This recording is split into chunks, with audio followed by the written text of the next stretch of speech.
Hello again friends. Since my last video was received so well, I've decided to stick with the text-to-speech voice for my quick commentaries.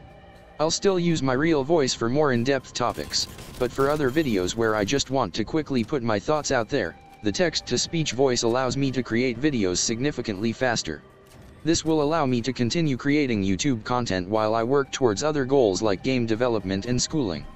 Anyways, in this video I want to explain some of the problems I have with Apex Legends right now, along with some suggestions on how to fix them.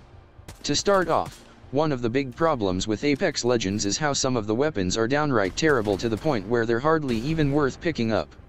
There's this idea in the community that every gun in the game has a reason and purpose for existing.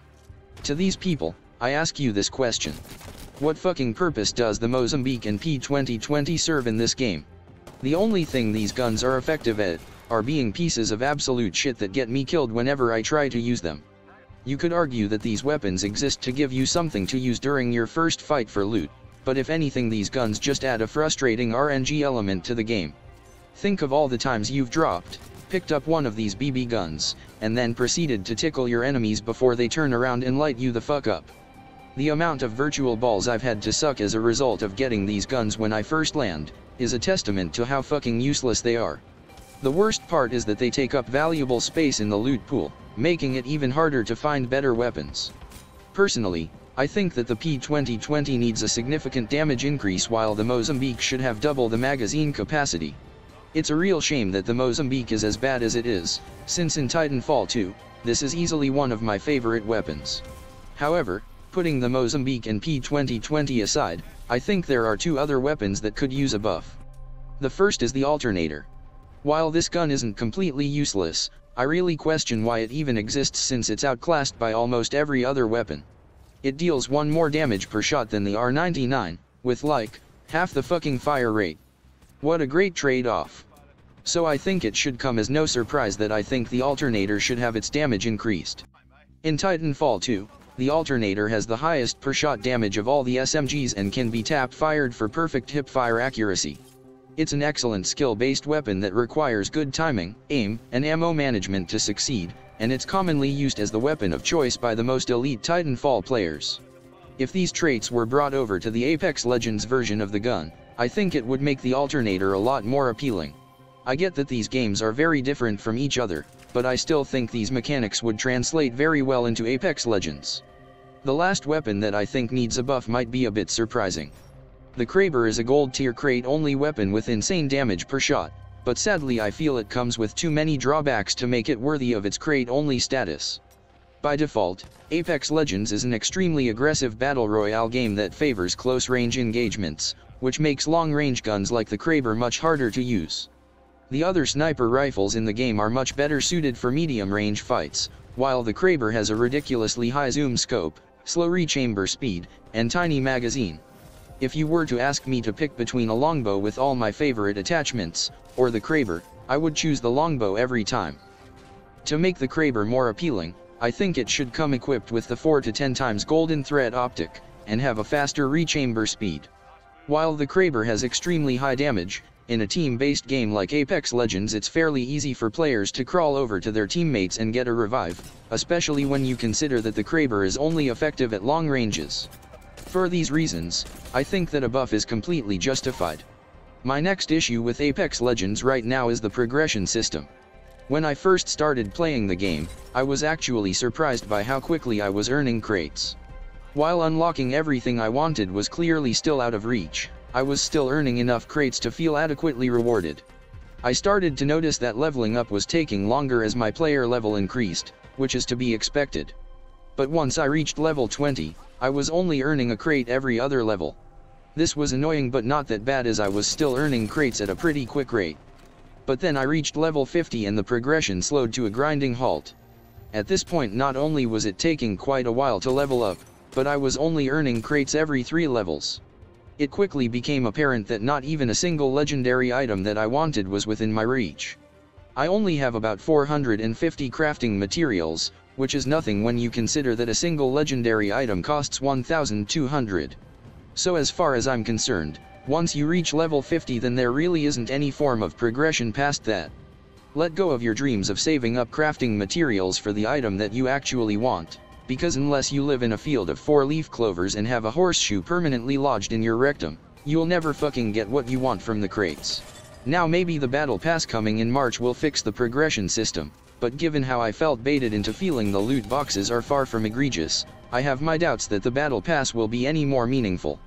I think a step in the right direction would be allowing me to sell some of my items for crafting materials, being able to buy crates with the non-premium currency, and receiving some form of reward for winning a game. I understand that this is a free-to-play game, and I don't expect that I'll be able to get every cosmetic that I want. But not even being able to get a single legendary item that I really value is complete bullshit in my opinion. Now I know some people will point out that you receive at least one legendary item for every 30 crates that you open, but allow me to explain why this isn't nearly as important as you may think. Now correct me if I'm wrong, but there are only 100 levels in Apex Legends as of now. For the first 20 levels, you receive a crate every time you level up. This means you get 20 crates for levels 1 to 20. After that, you receive a crate every other time you level up until you reach level 50. This means that you get 15 crates for levels 21 to 50. After that you get a crate every 3 levels, which means that you get another 16 or 17 crates for levels 50 to 100, and this is assuming that the crate earn rate isn't further decreased later on. So when adding all these numbers up, you will get a grand total of 51 or 52 crates by the time you reach max level, which means that in the worst case scenario, you are only guaranteed a single legendary item. Now let's run the odds. The store states that you have a 7.4% chance of getting a legendary item in a crate, and 7.4% of 52 is 3.848. I'll be generous and round that up to 4, meaning that on average each player will only unlock 4 fucking legendary items out of the 160 that are currently in the game. Yes, you heard me correctly. There are 160 legendary items in the game, and you will most likely only get 4 of them without paying money. So the idea that you will actually be able to get a single legendary item that you want without paying real money is a complete joke. Now I'm personally really terrible at math, so if I got anything wrong here please feel free to let me know in the comments section. I'm not trying to misinform anyone here and I will gladly pin your comment if you correct my math. While I fully understand that this is a free-to-play game that needs to earn money, I personally think the current earn rate for legendary items is still way too small when you consider that there are 160 legendary items in the game, and this number will only rise as more content is added. I don't think it's unreasonable to expect that I should be able to get even a single legendary item that I want without having to spend real money. Still, none of this affects the core gameplay experience of Apex Legends, which is why I play the game in the first place. So let's move on to my last, and biggest problem with the game. Now I hate to be that guy that just screams nerf whenever I get killed, but this shit is getting out of hand and I can only take so much. I know it may seem petty to say, but my number one biggest issue with Apex Legends right now is the motherfucking Peacekeeper shotgun. This gun manages to be both cheap and inconsistent at the same time. Sometimes I use this shit and wipe an entire squad with a single mag, and other times I dump all my ammo on somebody only to get 10 damage per hit. More than all the other guns in the game, the Peacekeeper is the most luck-based weapon, which makes dying to it all the more frustrating. Me and my friends have started calling it the Peace Cucker given how many times it's robbed us of our rightful first place win, either by someone two-tapping us with it, or by the gun flat out refusing to deal damage to our enemies. In a BR game as aggressive as Apex Legends, an easy-to-obtain hard-hitting shotgun that's effective without any attachments just doesn't belong in the game in my opinion. It takes less skill to use than every other gun, yet it gives such a high reward to people using it. There have been plenty of times where me and my squad were clearly better than the enemy team, only for them to get a lucky two-tap on us with this cheap pile of shit. But since the weapon is so inconsistent, I don't personally like using it since it isn't reliable. As much as I hate getting killed by the Peacekeeper, hitting an enemy for 10 fucking damage and losing is even worse. But in Final Circle, the amount of people who still use this luck cannon puts you at a significant disadvantage if you don't have it as well. So in close quarters fights between two Peacekeepers, the game pretty much boils down to a roll of the dice. Personally, I'm never impressed when I see people wipe a squad with this training wheels gun. In Blackout there's a similar weapon called the MOG-12, but I don't have an issue with it since the game emphasizes long-range combat a lot more than Apex Legends. So when I get killed by the MOG-12 in Blackout, it doesn't make me frustrated since I realize that player had to use a decent amount of skill and positioning to make the gun effective. Overall, I just don't find the Peacekeeper very enjoyable to use or fight against. When I get kills with it, it just feels dirty. And when I get killed by it, I stop playing the game. I think it has an extremely negative impact on the gameplay sandbox and doesn't properly mesh with the close-range nature of the game. You may argue that the Mastiff is even worse than the Peacekeeper in this regard, and you are absolutely correct. But the Mastiff is a crate-only weapon with very limited ammo and a small magazine. I expect it to be a god-tier weapon since it's difficult and risky to obtain. The fact that the Peacekeeper can contend with a crate weapon at the same role is pretty bullshit in my opinion. I would honestly be happy if the Peacekeeper was flat out removed from the game, but we all know that isn't going to happen. So I think a more realistic nerf would be to make it so the Peacekeeper only has 2 shots in the magazine. This would make the Peacekeeper more of a combo gun that you use to start or finish enemies off, rather than a flat out killing machine. I would still hate the ever-living shit out of it, but I don't think I would run into it as often so it would tilt me less.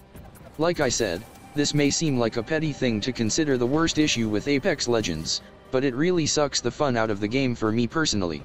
I hate feeling like I'm forced to use the Peacekeeper if I want to win almost as much as I hate running into a squad of 3 players all using it. If the Peacekeeper isn't significantly nerfed in the near future, then I'm not sure how much longer I'll play this game to be honest. It isn't just that it's an overpowered gun, it's the fact that it has such an overbearing negative impact on the entire sandbox of the game. But anyways, I don't want to end this video on a bad note, so I'll just say this. As someone who's played a lot of Titanfall 2 over the past few years, I'm pretty familiar with what to expect from Respawn as developers. Titanfall 2 had some pretty big issues at launch, but most of these were fixed pretty quickly with frequent updates. Respawn are not the type of developers to just sit around and let a problem fester, and I have a lot of faith that they can fix these problems. If you have any other issues with Apex Legends, feel free to voice them down in the comments section below.